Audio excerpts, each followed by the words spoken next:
Hello people, welcome to my YouTube channel. Today we talk about top 10 cases of pet serial killers. For many people, their pets are like family.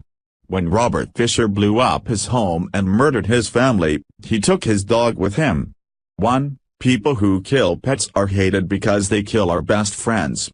They're usually never caught, and when they are, their sentences pale in comparison to the pain they cause.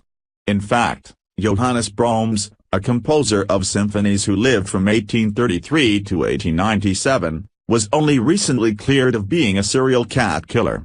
For over 100 years after his death, Brahms was wrongly accused of spearing cats, reeling them in through his apartment window like a fisherman, and then working their death groans into his music.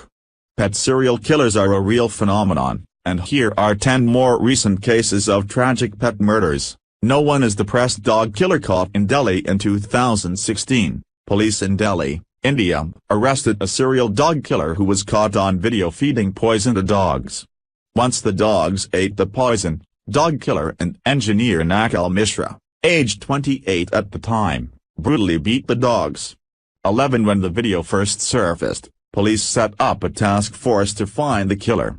They painstakingly combed through thousands of rental applications and searched the area door to door. Eventually, they honed in on Mishra and arrested him at his home. Mishra's excuse was that he was depressed over a failed relationship, the death of his own dog, and losing his job. Police said Mishra injured 3 dogs and murdered a puppy. He is expected to receive jail time and psychological counseling. Note 2 is the dog killer of Condesa, Mexico City experienced the serial dog killer at a park in the trendy Condesa district in 2001.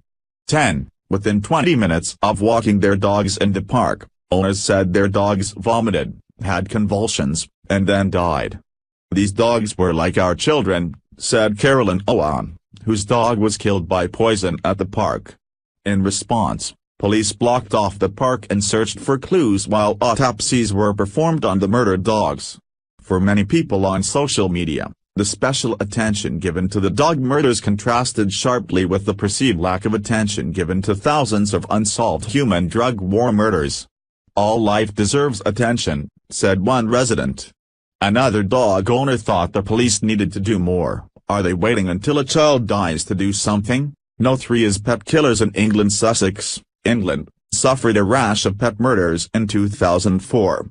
Police believed more than one person was responsible for the deaths of 19 cats, 4 rabbits, and 1 fox. 9. One innocent cat's head was found buried among flowers, and its supposed body was later found along with 2 dead rabbits in a mail bag. The mutilations were not consistent. Some animals had both their tails and heads removed. Pet detective June Bailey of Rustington compiled all the reports and said all the murders took place between midnight and 3 o'clock a.m. We are all living in fear, she said. Leaving pets outside is like playing Russian roulette. No. 4 is the rabbit slayer of Germany. In 2008, residents in the German cities of Witten and Dortmund began hiding their pet rabbits in their garages, cellars, and in the woods. 8. His head was missing, said resident Alfred Dumont of her pet rabbit. I looked inside and saw Rocco just lying there. Alfred was not alone. At least 30 rabbits were slaughtered by a vicious serial rabbit killer. Children at a playground discovered numerous headless rabbits. As with all the victims, the killer left no rabbit heads or blood to be discovered and apparently drained the blood into a box or bottle. No. 5 is Keith Jesperson, general pet killer. In the 1990s, Keith Jesperson became known as the Happy Face Killer for signing letters to journalists with smiley faces. Now serving time for killing at least 8 women, he actually killed many more pets than people. 7. Jesperson enjoyed killing animals that passed through his property, such as gophers and cats. Killing strays was not good, but his family wasn't alarmed. Then things changed. Jesperson's daughter, Melissa Moore, went on Dr. Phil and revealed that when she was a little girl, Jesperson once tied her pet kittens to the clothesline and beat them to death for fun. As an adult and with her father forever removed from society, she bravely told Dr. Phil, I realize that he doesn't feel guilt. My dad is sick, And I don't have to have a relationship with someone who is sick. No. 6 is disemboweled cats in Croydon, a small town in South London, suffered at least 5 heinous cat deaths in late 2008. 6 Grant Ramsey said his kitten Mally napped on his chest earlier in the day. When he and Mrs. Ramsey let 10-month-old Mally go outside around 7:30 p.m., she did not return. The next time they saw Molly, her stomach was ripped open from neck to hip. "You could have put your head in the hole," said Mr. Ramsey. Mally's intestines were found about 2.4 meters, 8 feet, away from her body. Eerily, there was no blood trail in between. Another attack left a cat with severed tendons and a dislocated hip. The owner found the cat on the side of the road still alive, trying desperately to drag itself home. No. 7 is trigger-happy cop in Georgia. In 2016, a former police lieutenant and school resource officer in Georgia named Daniel Peabody was charged with killing several dogs, 2 of them his own police canines. 5. The first police dog to die was a yellow lab named Dale. After serving on the police force together for about 5 years from 2007 to 2012, Dale retired from being a police dog. Soon after, Peabody told officers that Dale had died by choking on a chew toy. 4 years later, they would charge him with lying to investigators. Peabody eventually took on the duty of working as a school resource officer. For this duty, he was assigned another dog named Inca. One scorching hot day in June of 2016, Lieutenant Peabody left Inca in his car for 3 hours after returning home from work. The poor canine died an agonizing death by heat stroke. Just 3 days later, Peabody resigned from his post as school resource officer. No. 8 is malicious dog poisoner in Nevada. In 2017, residents east of Las Vegas and Pahrump, Nevada, concluded that a serial dog killer was on the loose. 4. The killer would drop green pieces of rubbery meat on the ground, which dogs would eat.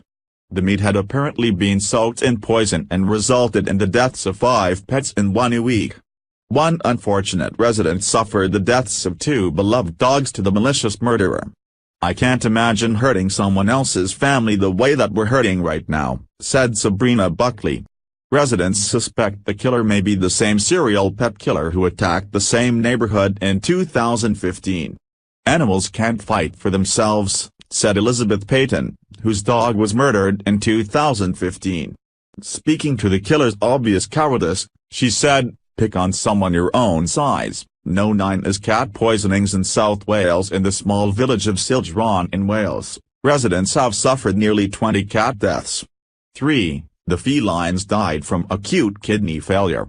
Although this is a sign the cats were likely poisoned, a local pet association said they could not be sure if the deaths were intentional or accidental.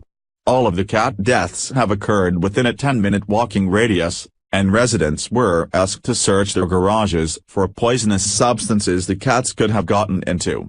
Some residents say there could be an innocent explanation for the deaths, but 20 cat deaths in such a tight radius is more likely the work of a serial cat killer. No. 10 is the elusive dog killer of Hong Kong. Hong Kong's dog murders have occurred since the 1980s, and the victim count could be as high as 200 dogs and families. The last colonial governor of Hong Kong, Chris Patten, said his dog died after eating poison food in 1997. The poison is typically chicken or pork laced with easily acquirable pesticides. While these murders have occurred all over Hong Kong, the wealthy area along Bowen Road has received the most attention. 2. The road, lined with mansions, is not fit for cars. So many local residents jog or walk with their dogs down what should be a safe road.